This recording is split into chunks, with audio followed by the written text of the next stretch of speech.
आजादी का गान हो, मान स्वाभिमान हो, दसों दिशा गूंज उठे, जश्न बन जाइए। अंगद से अड़ जाओ ले तिरंगा बन जाओ, और अंगद से अड़ जाओ ले तिरंगा बन जाओ। जिसका न जवाब हो वो प्रश्न बन जाइए, जिसका न जवाब हो वो प्रश्न बन जाइए। यदि खींचे दुशासन माई भारती का चीर, जनता जनार्दन कृष्ण बन जाइए, जनता जनार्दन। ऐसा लगना चाहिए मैं मेरा धर्म निभा रहा हूं। और मैं देखिए, मैं जानता हूं, मुझे पहले ही कहा गया था कि ये हास्य पसंद करते हैं, लेकिन सैनिक की नगरी में अगर आया हूँ और दशहरे के दिन आया हूँ तो फिर मुझे वही सुनाना चाहिए मैं जो सुनाना चाहता हूँ। जी दादू, जी दादू, जी दादू। और गर्व हो अतीत पर, ये पत्रकारों ने क्यों मजमा लगाया? इसलिए कि गर्व हो अतीत पर, वर्तमान जीत कर स्वर्णिम भारतवर्ष के भविष्य बन जाइए। गर्व हो अतीत पर, वर्तमान जीत कर स्वर्णिम भारतवर्ष के भविष्य बन जाइए। सुनो सुनो द्रोणाचार्य, सुनो सुनो सुनो आर्य, है अभी अधूरे कार्य, हौसले बुलंद एक लक्ष्य बन जाइए। नेतृत्व ये खोल दो और जय बोली दो, सत्य शिव सुंदर सा वाक्य बन जाइए। सत्य शिव सुंदर सा वाक्य बन जाइए।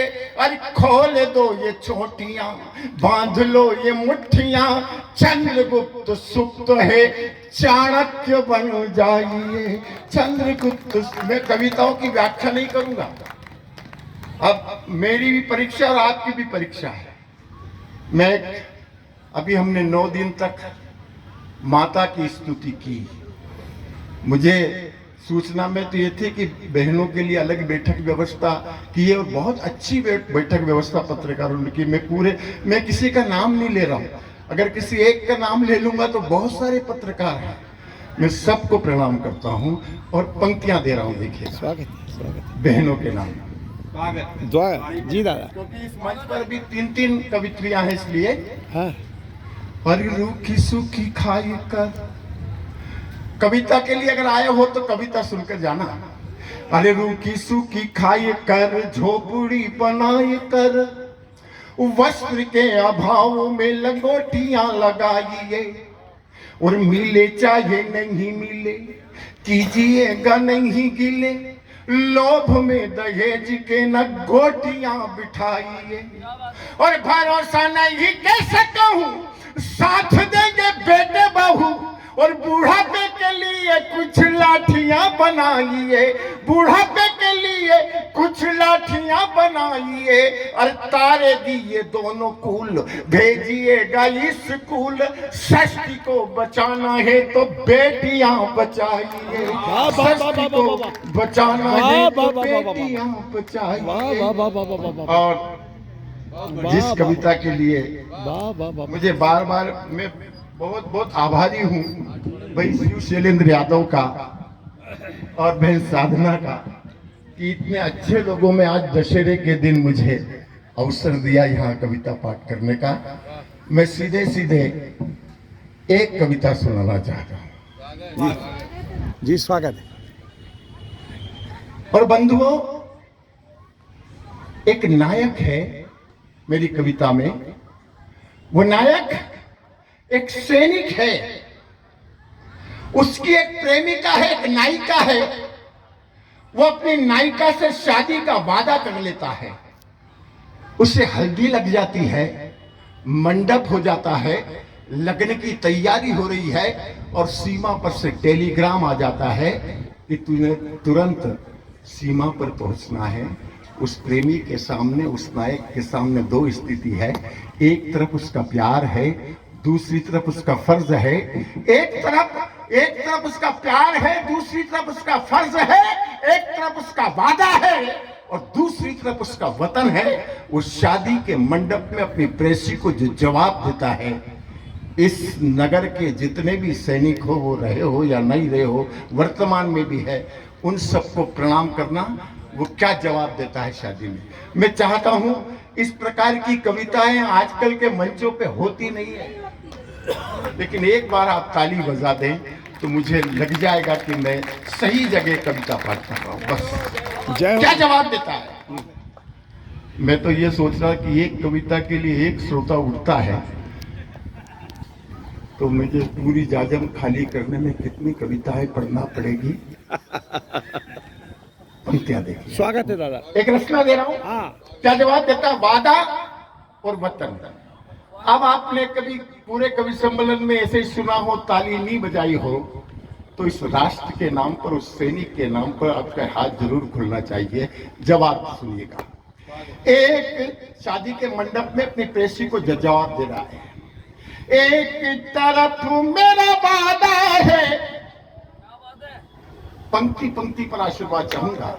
एक तरफ मेरा वादा है और वादे से वतन ज्यादा है।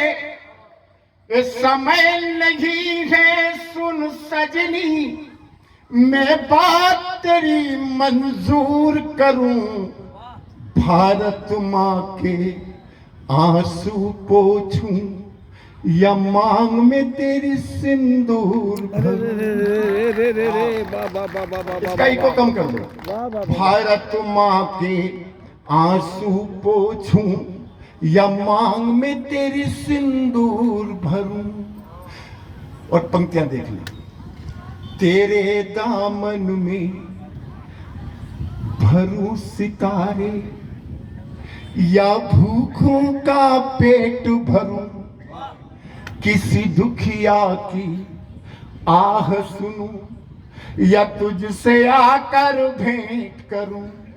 कि आज करूं मैं तुझसे शादी या बचाऊं ये आजादी। तेरी बाहों में सो जाऊं या दुश्मन परवार करूं। अरे रे रे वाह। भारत माँ के आंसू अगर इतने चुपचाप सुनोगे तो फिर मुझे लगेगा। भारत माँ के आंसू पोछूं या मांग में तेरी सिंदूर भरूं। एक गूंज उठेगी गर शहनाई। मैं भूमिका नहीं बना रहा हूं, बहुत जल्दी सुना रहा हूं। अरे गूंज उठेगी गर शहनाई, रण के बिगुल का क्या होगा। सयाद घुसेंगे गर चमन में, तो बुलबुल का क्या होगा। ए फूल कोई ना कुमला जाए, कलियों को ना मसला जाए। सोया है चमन का माली, जगने को मजबूर करूं। कि भारत माँ के आंसू पोछूं या मांग में तेरी सिंदूर भरूं। और तेरे दामन में, पंक्तियां देखना। एक तरफ तो मेरे वतन को सैयादों ने घेरा हो। अब यहाँ पर आशीर्वाद चाहूंगा। और एक तरफ तो मेरे वतन को सैयादों ने घेरा हो, और दूजी तरफ मेरे सर पर बांध रहा कोई सेहरा हो। कि तोड़ दूंगा शहनाई गर आवाज बिगुल की आई। पहले सीमा पर जाकर मैं दुश्मन का सर चूर करूं। भारत माँ के मांग में तेरी सिंदूर। अब पंक्तियां देखना। कई देश के श्रृंगार के कवियों ने मुझसे कहा कि ये छंद निकाल दो, लेकिन यहाँ पर ओमपाल सिंह निडर बैठे हैं, इसलिए पंक्ति में गर्व के साथ पढ़ सकता हूँ। श्रृंगार वाले मुझे कुछ भी कहे, लेकिन अंगार वाले भी यहाँ बैठे इसलिए पढ़ रहा हूँ। अरे कैसे, ध्यान देना। अरे कैसे पहनूं शादी का जोड़ा, नंगी लाशों पर कफन नहीं। कैसे पहनूं शादी का जोड़ा, नंगी लाशों पर कफन नहीं। और कैसे मैं खुशियां मनाऊं, मेरे वतन में अमन नहीं। कि तेरी कोमल कोमल बाहें रोक रही है मेरी राहें।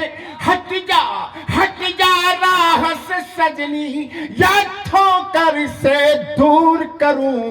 भारत माँ के आंसू पोंछूं या मांग में तेरे सिंदूर भरूं। अरे मैं बगैर भूमिका के पढ़ रहा हूँ, जल्दी जल्दी पढ़ो, पानी का कोई भरोसा नहीं। और मेरे एक वादे की खातिर जान भी हाजिर कर दूंगा। मेरे एक वादे की खातिर जान भी हाजिर कर दूंगा। पर पहले सीमा पर जाकर मैं अपना सर दूंगा।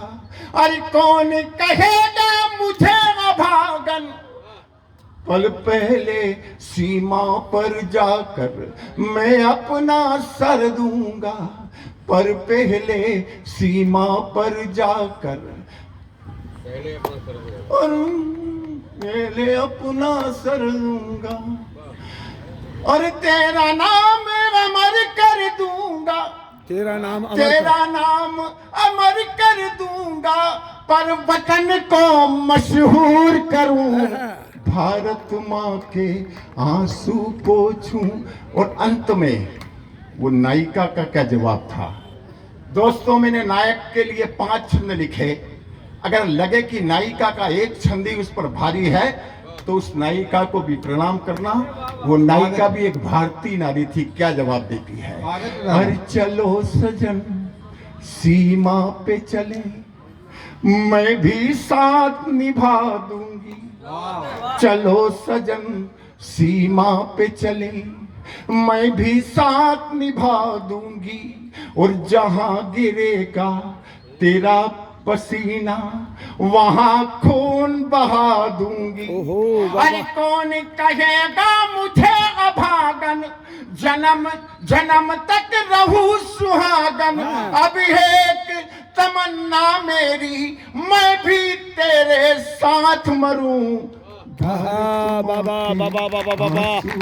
वाह। और दोस्तों वाह।